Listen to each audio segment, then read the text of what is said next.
వేల పాటలు పాడిన జానకి గారు నిన్న చనిపోవడం జరిగింది. అసలు ఆవిడ చనిపోయినా గాని ఆవిడ పాటలు ఆవిడ ఎప్పటికీ చిరస్థాయిగా బతికే ఉంటారు. సో, మీరు గూడా ఎన్నో సినిమాల్లో నటించారు. మీరు చేసిన సినిమాల్లో ఆవిడ పాటలు పాడారు.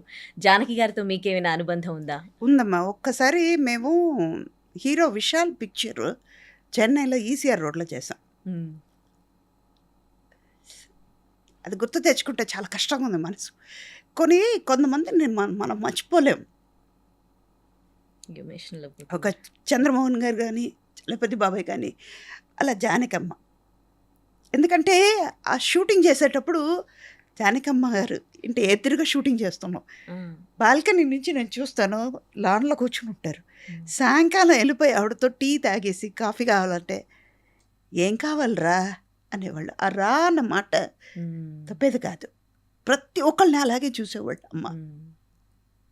అందుకే జానకి అని చెప్పలేం, జానకి అమ్మ అంటాం. జానకమ్మ తల్లిలాగానే అందరిని చూసేవాళ్ళు. ఆవిడ మనలో ఇప్పుడు లేదు అని శారీరపరంగా లేదు ఆవిడ, అంతే. సినిమా ఈ పాట ఉన్నంత వరకు బాలుగారు ఉంటారు, జానకమ్మ ఉంటారు, లతా మంగేష్ గారు ఉంటారు. సినిమాలో ఉన్నది ఒక అదృష్టం అంతే. అవును, అందరూ ఉంటారు, మనలోనే ఉంటారు. అది జానకమ్మ పాట విన్నంత వరకు, మనం విన్నంత వరకు, మనం ఉన్నంత వరకు ఆవిడ మనతోనే ఉంటారు. ఒక్కటే, మీ ద్వారా ఆవిడ ఆత్మశాంతి కలగాలని, వాళ్ళ కుటుంబ సభ్యులకి మనోధైర్యాన్ని ఆ దేవుడు ప్రార్థించాలని కోరుకుంటున్నాను. అంటే చివరిసారి మీరు ఎప్పుడైనా కలిసిన జ్ఞాపకాలు ఏమైనా ఉన్నాయా? ఒక 3 years ముందు అనుకుంటా, 3-4 years ఉండొచ్చు. ఆ తర్వాత నేను కలవలేదు. చెన్నై నుంచి హైదరాబాద్కి వస్తున్నాం. వాళ్ళ అబ్బాయి పక్కన ఉన్నారు. అంటే అబ్బాయికి కొంచెం ఏదో సిగరెట్ తాగే అలవాటు ఉంది. సిగరెట్ రూమ్కి వెళ్ళారు.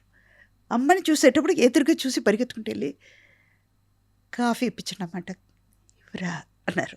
మళ్ళీ అలాగేరా. అంటే ఒక్కొక్కసారి ఒక్కొక్కళ్ళతో మనకి ఎక్స్పీరియన్స్ ఉండిపోతుంది. అది మనసులో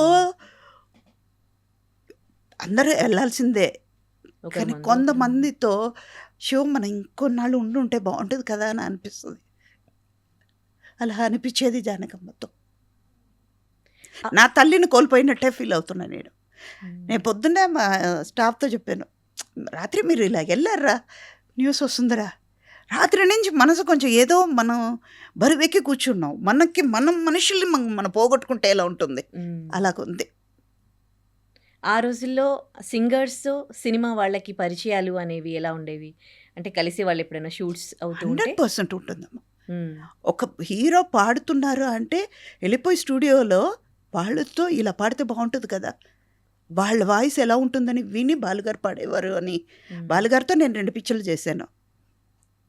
వర్క్ చేసేటప్పుడు 2 పిక్చర్లు వర్క్ చేశాను. కానీ కాంబినేషన్ లేకపోయినా కూడా ఒక 2 సీన్ మాత్రమే కాంబినేషన్ ఉంది. అలా చెప్పేవాళ్ళు వాళ్ళ ఎక్స్పీరియన్స్ని. అలా జానకమ్మ మేము లాన్లో కింద కూర్చొని అమ్మతో మాట్లాడేది, ఇవన్నీ కొన్ని ఎక్స్పీరియన్స్. అవన్నీ అది ఉండేది అప్పట్లో, అది ఉండేది. ఈ సందర్భంగా నేను చెప్పేది ఏంటంటే, చిత్రమ్మకి మనోగారికి మనోధైర్యం చాలా ముఖ్యం. వాళ్ళిద్దరికి మాట్లాడితే జానకమ్మ జానకమ్మ అంటారు చిత్ర గారు. మనోగారికి కూడా అంతే, జానకమ్మ జానకమ్మ అని. ఇద్దరు, ఒక ఎడం భుజం పోయింది, కుడి భుజం పోయింది. ఇద్దరు లెజెండ్స్ పోయారు. మనోగారికి కానీ చిత్ర గారికి కానీ ఆ దేవుడు ఇంకా మనోధైర్యాన్ని ఇవ్వాలి, మనోబలం ఇవ్వాలి. మాటకి చిత్రమ్మని ఎప్పుడు అంటూ ఉంటారు, జానకమ్మ జానకమ్మ అని. అంత ఇష్టం ఆవిడకి. ఇప్పుడు మనోగారు ఎలా ఉంటారో అని తలుచుకుంటేనే నాకు కష్టంగా ఉంది. రైట్. థ్యాంక్ యూ అమ్మా. థ్యాంక్ యూ అమ్మా.